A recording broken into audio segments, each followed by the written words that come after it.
যে হুমায়ুন আহমেদ রাস্তা থেকে একজন লোককে তুলে এনে তার নাটকের মাধ্যমে সারা দেশের মানুষের কাছে পরিচিত করে দিয়েছিল, সে হলো আসাদুজ্জামান নূর।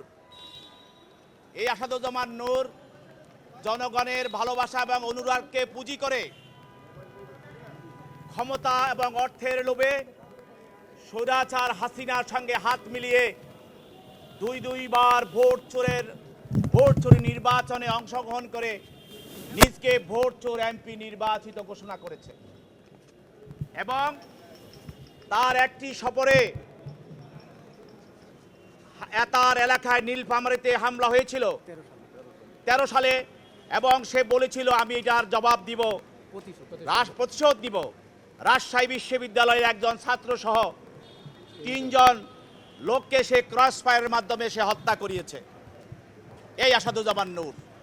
এবং সেই যে সংস্কৃতি মন্ত্রী ছিল, তখন বাংলাদেশের ইসলামী মূল্যবোধ এবং বাঙালি সংস্কৃতিকে কবর দেওয়ার জন্য সেই বিদেশি এবং ভিন্ন ধর্মীয় সংস্কৃতি বাংলাদেশের সংস্কৃতি অনুপ্রবেশ করিয়ে এবং বাংলাদেশের বই পুস্তকে সাহিত্যে সেগুলি ঢুকিয়ে এদেশের ইসলামিক মূল্যবোধ এবং বাঙালি সংস্কৃতিকে ধুলে মুছিয়ে দিয়ে সে অন্য একটি রাষ্ট্রের অন্য একটি সংস্কৃতিকে, সে বিজাতীয় সংস্কৃতিকে বাংলাদেশে প্রবেশ করার আর প্রাণপণ চেষ্টা করেছে এই আসাদুজ্জামান নূর।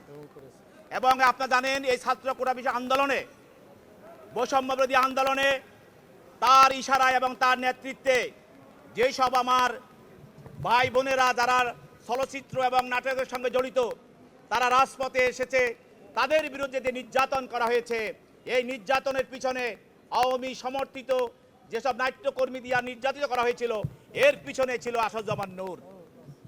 আজকে এই আসাদুজ্জামান নূরকে একটি হত্যা মামলায়, এটা হলো মিরপুর থানা হত্যা মামলায় ভিকটিম সিয়াম সর্দার পুলিশের গুলিতে নিহত হয়। এই মামলায় সে আজহার নামী আসামি, তদন্তকারী কর্মকর্তা এই মামলায় প্রাথমিক তদন্তে এই হত্যার সঙ্গে এবং অপরাধমূলক ষড়যন্ত্রের সঙ্গে এই আসাদুজ্জামান নূরের সহযোগিতা এবং সংশ্লিষ্টতা পাওয়ার কারণে তাকে প্রাথমিক জিজ্ঞাসাবাদ করে বিজ্ঞ আদালতে উপস্থাপন করা হয়।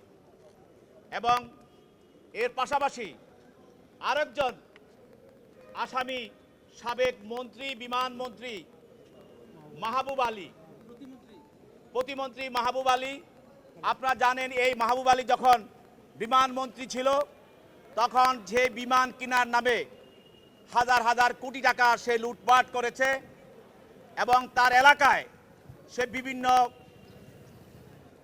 কার্যক্রমে এবং বিভিন্ন সরকারি উন্নয়ন কাজে সে এবং তার সহযোগীরা যে লুটপাট করেছে, তার জন্য তার দল থেকে বহিষ্কার করা হয়েছিল। সেই মাহবুব আলী তাকে এই হত্যা মামলার সঙ্গে আজকে তদন্তকারী কর্মকর্তা আদালতে উপস্থাপিত করে এবং তদন্তকারী কর্মকর্তা প্রাথমিক তদন্তে এই মাহবুব আলীর ওই হত্যার সঙ্গে সংশ্লিষ্টতা এবং তার যোগসাজশ পায়, যার জন্য তার বিরুদ্ধেও আজকে এই আদালতে উপস্থাপন করে তাকে জেল খেতে পাঠানোর জন্য নিবেদন করে। আসামি পক্ষে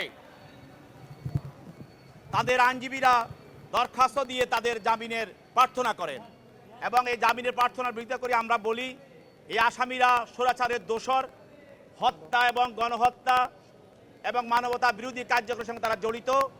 তারা যদি জামিনে মুক্তি পায় তাহলে দেশে আবার বিশৃঙ্খলা সৃষ্টি করবে, স্বৈরাচারকে সহযোগিতা করবে, স্বৈরাচার দোষর যারা আছে তাদের সঙ্গে মিলে দেশে একটি অস্থিতিশীল পরিস্থিতি সৃষ্টি করবে। দেশে মানুষ যাতে শান্তিতে বসবাস করছে, মানুষের মুখে যে হাসি ফুটে উঠেছে সেটা তারা নিঃস্বাত করে দেওয়া তারা ষড়যন্ত্র করবে। সেই জন্য শান্তি শৃঙ্খলা তারা বিঘ্নিত করবে। এজন্য তাদের জামিন নামঞ্জুর করে তাদেরকে জেল হাজতে প্রেরণ করা হোক। বিজ্ঞ আদালত উভয় পক্ষের শুনানি অন্তে এই আসামিদেরকে জেল হাজতে প্রেরণ করেন।